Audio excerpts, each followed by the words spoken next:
अस्सलाम वालेकुम प्यारे बच्चों। 8th क्लास के साइंस का chapter 8 chemical effects of electric current, इस चैप्टर के छोटे छोटे सब टॉपिक्स बनाए गए हैं। तो आज का जो पहला सब टॉपिक है वो आपके लिए आज हाजिर है। प्यारे बच्चों, कभी हम अपने वेट हैंड से इलेक्ट्रिकल अप्लायंस टच करते हैं या कभी कभी हम अपने बाथरूम में कोई भी बिजली का सामान होता है, इलेक्ट्रिकल अप्लायंस होता है, तो नंगे पैर हम जाते हैं तो हमें थोड़ा जर्क महसूस होता है। इस जर्क को हम बोलते हैं यह है इलेक्ट्रिकल शॉक। प्यारे बच्चों, हमें अपने घर वाले हमेशा बिजली के सामान, तारों और दूसरे अप्लायंस के साथ हाथ लगाने से रोकते हैं। क्या वजह है कि ये सारी चीज़ें हमें नुकसान पहुंचाती हैं या हमारे लिए नुकसानदेह होती हैं। ये जो आज का चैप्टर है इसमें हम इन सभी चीज़ों पर बात करेंगे। इसके अलावा हम बात करेंगे conductors, insulators, power conductors, bad conductors के बारे में, एलईडी के बारे में, chemical effects of electric current के बारे में डिटेल्ड जानकारी दे देंगे आपको, और इलेक्ट्रोप्लेटिंग क्या होती है। तो ये छोटे छोटे सब टॉपिक्स हैं। चलिए हम अपना टॉपिक शुरू करते हैं। आज का जो सब टॉपिक है तो देखते हैं पहले हम कंडक्टर्स और इंसुलेटर्स किन को बोलते हैं। पहले हम कंडक्टर्स की डेफिनेशन देखेंगे। कंडक्टर्स की डेफिनेशन जो है वो इस तरह है: any material or substance that allows electricity to flow through it is called conductor. जो भी मटेरियल बिजली की करंट को अपने में से होकर गुजरने देता है, या जो भी मटेरियल ऐसा हो जिसमें से बिजली की करंट फ्लो हो जाए, उसको हम बोलते हैं ये है कंडक्टर। जितने भी मेटल्स हैं जैसे एल्युमिनियम है, कॉपर है, आयरन है, और इलेक्ट्रोलाइटिक सॉल्यूशन जैसे नमकीन पानी है, नींबू मिलाया पानी है, या एसिडिक सॉल्यूशंस है, तो ये सारे हैं कंडक्टर्स। कंडक्टर्स जो हैं उनमें से इलेक्ट्रिक करंट जो है वो आसानी के साथ पार हो जाती है। इसके बाद है इंसुलेटर्स। चलिए पहले देखते हैं इंसुलेटर्स की definition. Any substance or material that prevents the flow of electricity through it is called an insulator.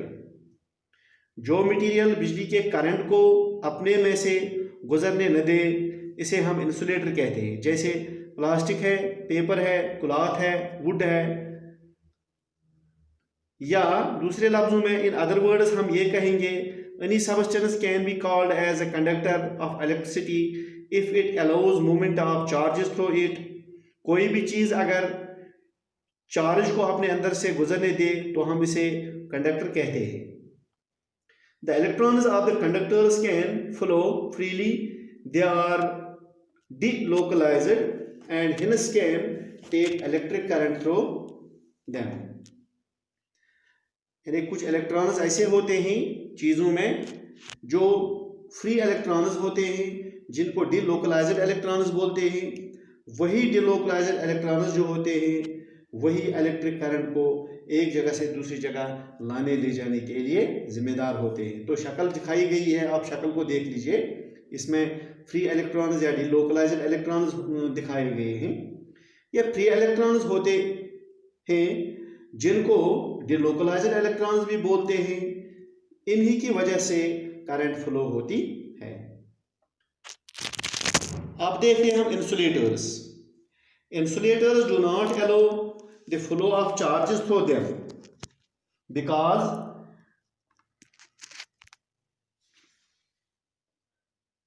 their electrons are tightly packed with their particles।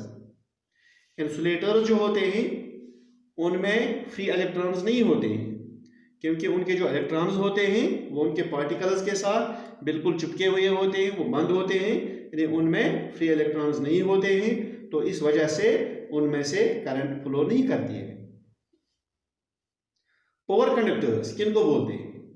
Some materials can allow a little flow of electrons through them, they are called poor conductors।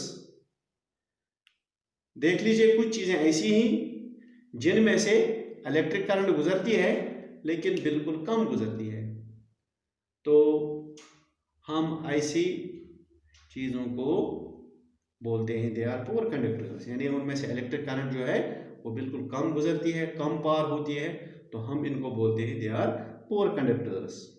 यानी उनमें से जो flow of electrons है वो ज़्यादा नहीं होता है, वो बिल्कुल कम होता है, इसी वजह से इनमें से इलेक्ट्रिक करंट बिल्कुल कम होती है। प्यारे बच्चों, हर चीज़ सर्टेन सिचुएशंस में इलेक्ट्रिक करंट को फ्लो करती है।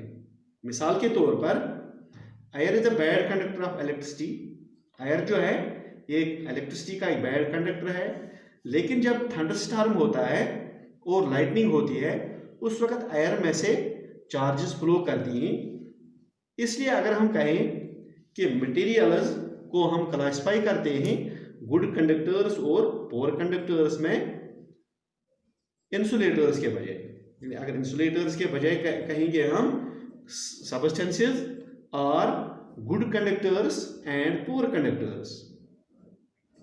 अब देखते हैं कि क्या लिक्विड्स भी इलेक्ट्रिसिटी कंडक्ट करते हैं या नहीं है। यानी जो लिक्विड्स हम होते हैं हमारे पास होते हैं, हमारे पास पानी होता है, हमारे पास दूध होता है, हमारे पास ऑयल होता है, हमारे पास एसिडिक सॉल्यूशंस होते हैं, हमारे पास इलेक्ट्रोलाइटिक सॉल्यूशंस होते हैं। तो देखते हैं क्या इनमें से इलेक्ट्रिक करंट गुजरती है कि नहीं गुजरती है। प्यारे बच्चों, सारे लिक्विड्स जो हैं वो इलेक्ट्रिसिटी को कंडक्ट नहीं करते हैं। कुछ गुड कंडक्टर्स होते हैं और कुछ पुअर कंडक्टर्स ऑफ इलेक्ट्रिसिटी होते हैं। पानी में साल्ट्स और मिनरल्स जो डिसॉल्व्ड होते हैं तो ये इलेक्ट्रिसिटी को कंडक्ट करते हैं। यही पानी अगर डिस्टिल्ड हो, यानी इसमें जो साल्ट्स हैं या इसमें जो मिनरल्स हैं इनको निकाला गया हो या इसमें साल्ट्स और मिनरल्स मौजूद न हो, तो ये इलेक्ट्रिसिटी को कंडक्ट नहीं करता है। एसिड्स और बेसिस की सॉल्यूशंस भी इलेक्ट्रिसिटी कंडक्ट करते हैं। यानी एसिड्स और बेसिस जो होते हैं उनके जो सॉल्यूशंस होते हैं वो इलेक्ट्रिसिटी को कंडक्ट करते हैं। देख लीजिए, कुछ लिक्विड्स जो हैं वो गुड कंडक्टर्स होते हैं और कुछ पुअर कंडक्टर्स होते हैं। टेबल आपके इस स्क्रीन पर दिया हुआ है, इसमें डिस्टिल्ड वाटर दिया हुआ है, ये पुअर कंडक्टर है। टैप वाटर जो है ये गुड कंडक्टर है। लेमन जूस भी गुड कंडक्टर है। इसी तरह विनीगर दिया हुआ है या बाकी जो यहाँ पर इस टेबल में दिए गए हैं। प्यारे बच्चों, आप इनको खुद देख लो और अंदाज़ा लगाओ कौन से लिक्विड्स हैं जो इलेक्ट्रिक करंट को फ्लो करने देते हैं या कौन से लिक्विड्स हैं जिनमें से इलेक्ट्रिसिटी फ्लो नहीं होती है।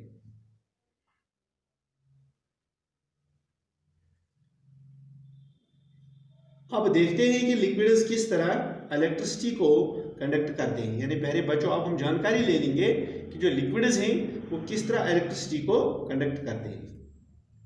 जब हम पानी के साथ बहुत सारे मिनरल्स जैसे साल्ट्स और मिनरल्स या मिट्टी मिलाते हैं, जब इसमें से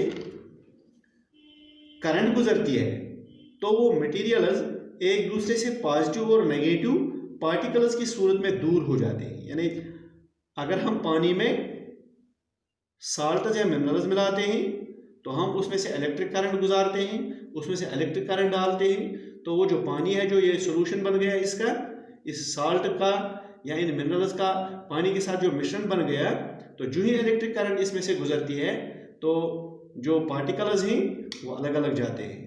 पार्टिकल्स दो तरह के होते हैं, एक होते हैं नेगेटिव पार्टिकल्स, दूसरे होते हैं positive particles. Negatively charged particles अलग हो जाते हैं, पॉजिटिवली चार्जड पार्टिकल्स अलग हो जाते हैं, एक दूसरे से दूर जाते हैं। तो ये जो पॉजिटिवली चार्जड पार्टिकल्स या नेगेटिवली चार्जड पार्टिकल्स या चार्जड बॉडीज जो होती हैं इनको दूसरे लफ्जों में आयन्स भी बोलते हैं, IONS, आयन्स। यही आयन्स होते हैं जिनमें इलेक्ट्रिसिटी को पास करने की कैपेसिटी होती है। जितने ज़्यादा आयन्स होते हैं उतना ही लिक्विड ज़्यादा इलेक्ट्रिसिटी को अलाउ करता है, यानी उतना ही वो गुड कंडक्टर होता है। यही वजह है कि distilled water is poor conductor, क्योंकि उसमें उतने आयन्स नहीं होते, उसमें आयन्स बिल्कुल नहीं होते। जबकि salt water is good conductor, जो नमकीन पानी होता है वो गुड कंडक्टर होता है। कुछ कंपाउंड्स ऐसे होते हैं जिनके आयन्स नहीं बनते हैं, यानी कुछ ऐसे सॉल्यूशंस हैं जिनको हम इलेक्ट्रिक करंट डालते हैं लेकिन उनके आयन्स नहीं बनते हैं। मिसाल के तौर पर शुगर है, अगर इसको पानी के साथ मिलाएं तो वहां पर आयन्स नहीं बनते हैं। इसी तरह ऑयल का भी यही हाल है। इसलिए उनके मिलाने से पानी में कंडक्टिविटी या इलेक्ट्रिकल कंडक्टिविटी पर कोई असर नहीं पड़ता है। तो प्यारे बच्चों, ये था आज का छोटा सा इंट्रोडक्टरी भी था और इंफॉर्मेटिव भी था। इसमें एक दो चीज़ों के बारे में आपको डिटेल जानकारी दे दी गई है। तो आप अगले वीडियोस भी देखोगे और इस वीडियो को आप बार बार देखोगे ताकि आप अगले आने वाले वीडियोस अच्छी तरह समझ लोगे और अपने आप को आने वाले एग्ज़ाम सेशन के लिए तैयार करोगे। तो अगली बार अगला टॉपिक लेकर मैं आपके लिए फिर हाजिर हो जाऊंगा। तब तक मुझे इजाज़त दीजिए। Thank you for watching my videos.